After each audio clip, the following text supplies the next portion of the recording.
Hello friends, good morning. Welcome to my channel Sanjukta Desi home style cooking. आज आम बनवा Odia special dish बाटी बसा। तापाई आम सोरिष बटा प्रस्तुत करवा। देखु किछि रसुण नबा, तापरे किछि कटा पियाज नबा, से आम सोरिष नबा। सोरिष 3 ରୁ 4 चामच आपण नेबे। मसला जी दरकार थी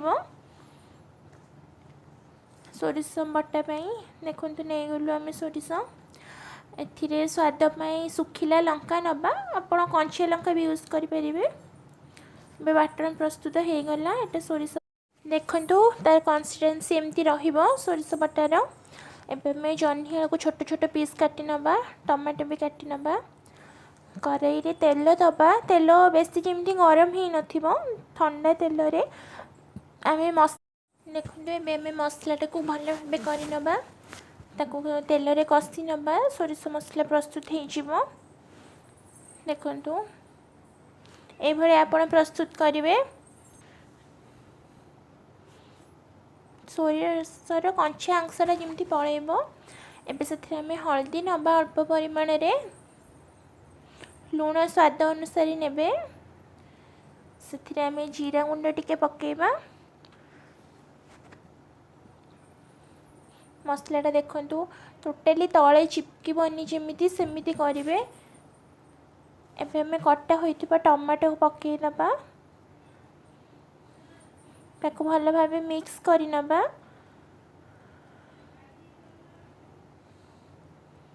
आपण को जदि राग अधिक पसंद थी तो लंका गुंड भी यूज करेंगे। कहीं जेहेतु मु माटन रे लंका देइथिली सेतिपई आ लंका नेलिनी। एबे हमें जो कटा होइथिबा जह्नी आलू ताको हमें मिसई नबा मसला रे। जह्नी आलू को आपण छोट छोट पीस करके काटिबे।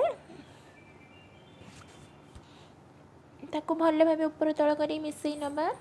से कंचा लंका उपरे देबे। कंचा लंकार स्मेलटा भल आसे बोली टिके हे आसला परे आपण कंचा लंका उपरे देकी खाली पकई देकी ताको हमें सीम रे बसई नबा। स्टीम रे 5 ରୁ 10 मिनिट बसिले ता मसलाटा हो। देखो ढांकुड़ी केमती रखीदे। एबे 10 मिनिट पर आम ढांकुणी खोलला बेलू देखु मसला हो आसलानी। जह्नी रे थिबा पानी छाड़लानी देखिपे आपण। एटा 5 ରୁ 10 मिनिट समय लगे प्रस्तुत होगापी। भल भाव ताको कषि नियंतु। देखिए आलू आ जह्नी सिझिलानी कि नहीं। 10 मिनिट पर खोलिकी देखिने आपण। एबे आमे आउ 5 ରୁ 10 मिनिट छाड़ीदबा। तापरे प्रस्तुत हो गला मो बाटी बसा। जह्नी आलू बाटी बसा बहुत टेस्टी लगे। बेसिकली एटा मो ओडियन का फेमस डिश। तो आपण मैंने निहाती एटा ट्राए करंतु। थरे देखंतु, खाइकी मते कहंतु।